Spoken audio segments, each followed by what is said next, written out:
This is our time, and here are the top news stories at this hour. In the studio, Yuri Kolinich. Good evening. Russia launched 142 drones at Ukraine last night. More than 100 of them were Shaheds, according to the Ukrainian Air Force. Defenders of the Ukrainian sky, they destroyed 112 drones of various types. Strikes were recorded at 7 locations. In another location, debris from a downed aerial target fell. One of the Russian drone strikes targeted energy infrastructure. This was reported by Ukraine's Ministry of Energy. A thermal power facility in the Kyiv region came under attack. Specialized services are currently working to stabilize the situation. The Ministry of Energy emphasized that Russian forces deliberately targeted critical infrastructure. The goal is obvious: to cause even more hardship for the civilian population of Ukraine. To leave Ukrainian homes, hospitals, kindergartens, and schools without light and heat, generation facilities, electricity transmission and distribution systems, and gas infrastructure are not military targets. The enemy clearly understands that they are striking critical civilian infrastructure. From a statement by Ukraine's Ministry of Energy on Telegram, rescuers showed their work in eliminating the aftermath of the nighttime attack on the Kyiv region. 29 employees of the State Emergency Service of Ukraine and 5 units of equipment were working at the scene. There were no casualties or injuries. The blast wave damaged a shopping center and a fitness club building in the Obukiv district. In the same district, due to a Russian strike, people in 8 settlements were left without gas. Emergency repairs are currently underway on the gas network. Critical infrastructure also came under attack by Russian forces in the Sumy region. Residents of Shoska and the Shoska district were temporarily left without electricity. Energy workers are working to restore power supply.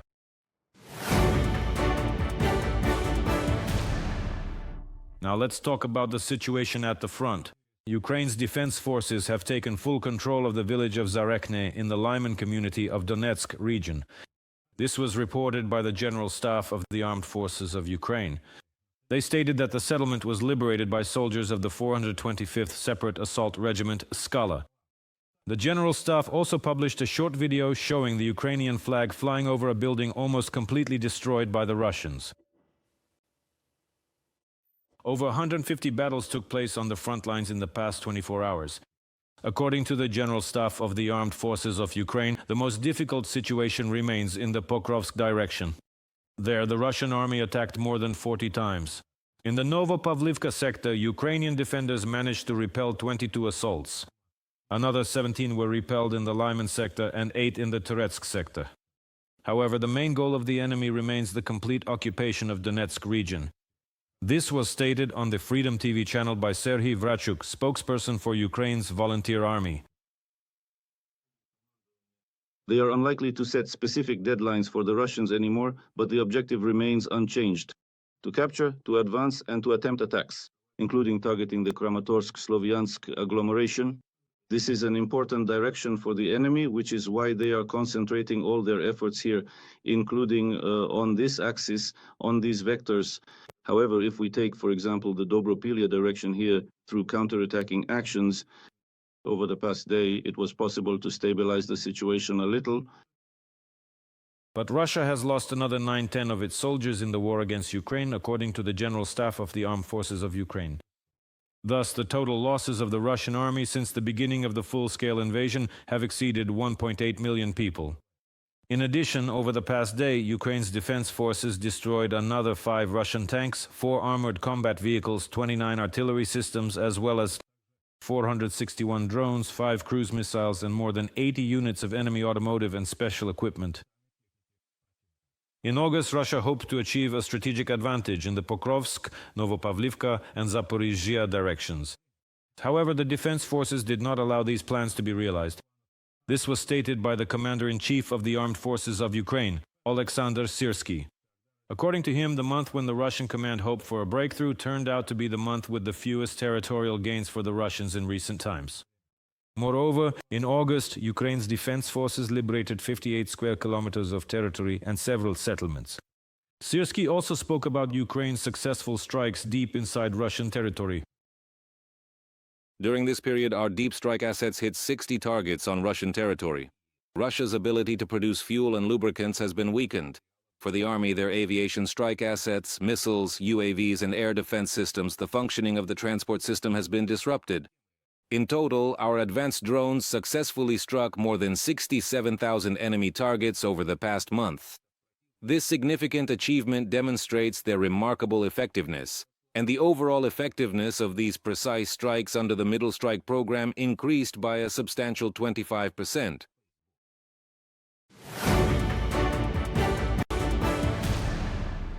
Putin wants Ukraine to give up its sovereign territory and essentially become a vassal of Russia.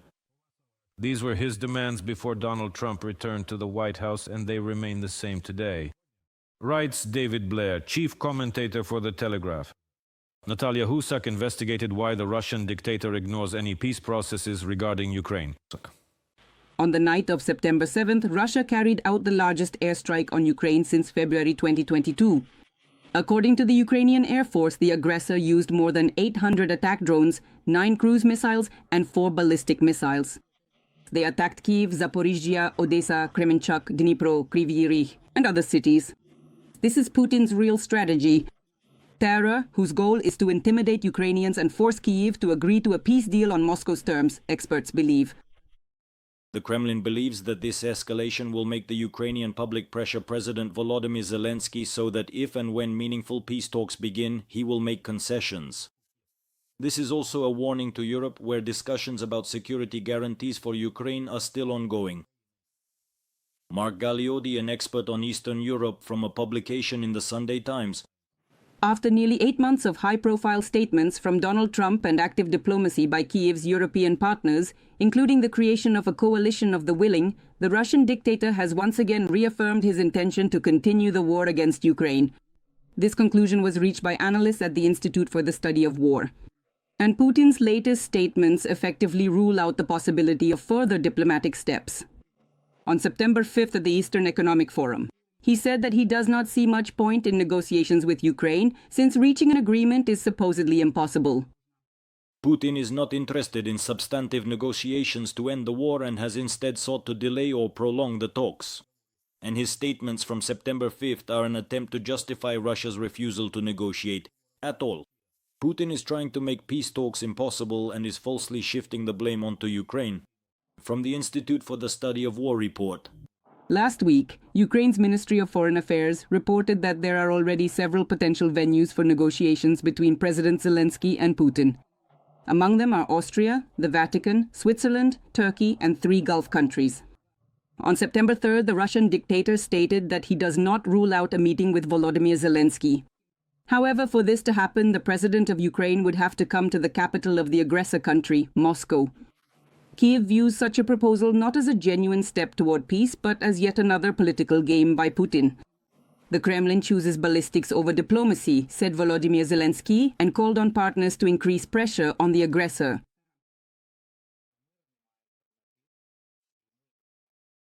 There is no alternative to peace. We stand for peace. The war must be ended. And it is Russia that must do this, as the only party that started this war and is prolonging it. We in Ukraine want peace, and we count on the support of our peaceful efforts. Talks about possible direct negotiations involving Ukrainian President Volodymyr Zelensky and Putin became active after the summit at the White House. This summit took place on August 18, 2025, with the participation of Donald Trump, Volodymyr Zelensky, and leaders of European countries. At that time, the US president announced the start of preparations for a summit between the president of Ukraine and the head of the Kremlin. Donald Trump stated that Putin gave clear consent for this meeting. However, the Russian side finds a reason to refuse negotiations every time. The last proposed deadline that Trump gave Putin expired on September 1st. On the eve of this date, French President Emmanuel Macron threatened Moscow with sanctions if the meeting did not take place. At the end of a long meeting we had a few weeks ago in Washington, as a result of a phone conversation, Putin made President Trump an offer. I will meet with President Zelensky. If this is not done within the deadline set by President Trump, I believe it will once again mean that Putin was playing games with President Trump. I think this is not good. This is not good for any of us. And that's why this cannot go unanswered.